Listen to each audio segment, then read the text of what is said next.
Hi guys, this is Harshita. Today we will start with profit and loss appropriation account. Before studying profit and loss appropriation account, we must know what is profit and loss account.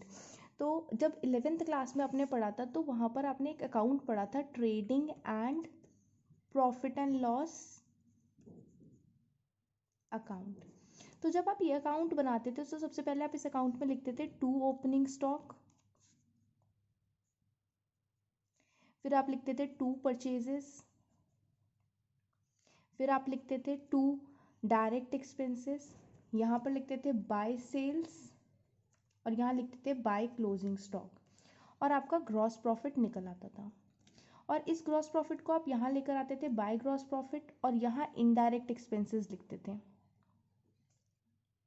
और आपका फिर net profit निकल के आता था।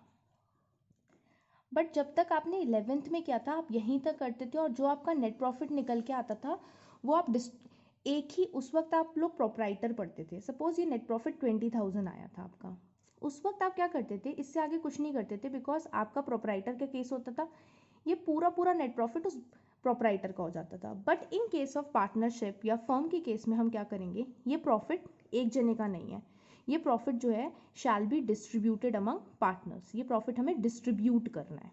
अब ये profit distribute करने के लिए हमें एक अकाउंट बनाना पड़ता है जिसे हम बोलते हैं profit and loss appropriation account, जिसे मैं आगे कई बार पीएनएल एप्रोप्रिएशन अकाउंट भी बोलूंगी। तो profit and loss appropriation account बनाने के लिए क्या करते हैं, हम यहाँ से ये जो नेट प्रॉफिट है इसे लेंगे, ये बाय पीएनएल लिखेंगे क्योंकि ये वाले अकाउंट से उठाया गया है, by PNL account. I hope आपको लेजर पोस्टिंग आती होगी। बाय पीएनएल अकाउंट ब्रैकेट में नेट प्रॉफिट लिख सकते हो आप, ये 20,000 ले लिया।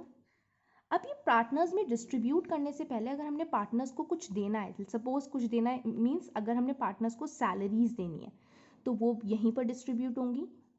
अगर पार्टनर्स को कोई इंटरेस्ट ऑन कैपिटल देना है वो भी यहीं पर डिस्ट्रीब्यूट होगा। अगर पार्टनर से हमने इंटरेस्ट ऑन ड्रॉइंग्स लेना है वो यहीं पर लेंगे। अगर पार्टनर्स को कोई कमीशन देना है वो यहाँ देंगे। कुछ रिजर्व्स में डालना है वो डालेंगे और उसके बाद जो नेट प्रॉफिट बचेगा वो प्रॉफिट हम ट्रांसफ़र करेंगे। और ये प्रॉफिट कहाँ ट्रांसफ़र करेंगे, जो पार्टनर्स हैं उनके कैपिटल अकाउंट में। अब इंटरेस्ट ऑन कैपिटल जो होता है वो बेसिकली फर्म के लिए खर्चा होता है और इंटरेस्ट ऑन ड्राइंग क्या कहते हैं, एक तरीके से उनकी इनकम होती है। इसके बारे में हम फर्दर स्टडी करेंगे।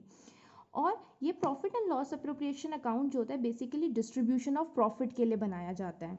अभी आगे कुछ केसेस आएंगे जहाँ पर मैं लॉस होगा तब भी ये, वैसे अकाउंट सिर्फ प्रॉफिट के केस में बनता है बट एक दो केसेस में मैं बनवाऊंगी। और इसके दो एक्सेप्शन है पीएनएल एप्रोप्रिएशन के। पहला एक्सेप्शन रेंट टू पार्टनर, दूसरा interest on loan to partner. अभी तक मैंने बोला जितने भी पार्टनर से रिलेटेड खर्चे होंगे वो सब हम यहाँ लेंगे, या पार्टनर से हमने कुछ लेना है तो वो यहाँ इनकम में लेंगे और पार्टनर को कुछ देना है वो हम यहाँ लिखेंगे। और ये कौन से अकाउंट में आएगा, पीएनएल एप्रोप्रिएशन अकाउंट में। बट इसके दो एक्सेप्शन है, जब हमने रेंट देना है पार्टनर को या इंटरेस्ट ऑन लोन देना है पार्टनर को वो हम पीएनएल अकाउंट में लिखेंगे। इसका मेन रीज़न क्या है, ये हमें तब भी देना पड़ेगा अगर हमें लॉस हो जाए, और ये अकाउंट हम तब बनाते हैं जब प्रॉफिट ही होता है।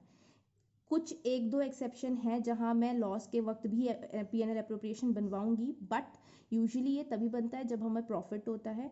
और इसके दो एक्सेप्शन है, रेंट टू पार्टनर और interest on loan to partner PNL appropriation में नहीं आता है बिकॉज ये खर्चे तब भी करने पड़ते हैं अगर हमारे फर्म को लॉस हो रहा है, ये तब भी देने पड़ते हैं, इसलिए ये खर्चे हम पीएनएल अकाउंट में लिखते हैं।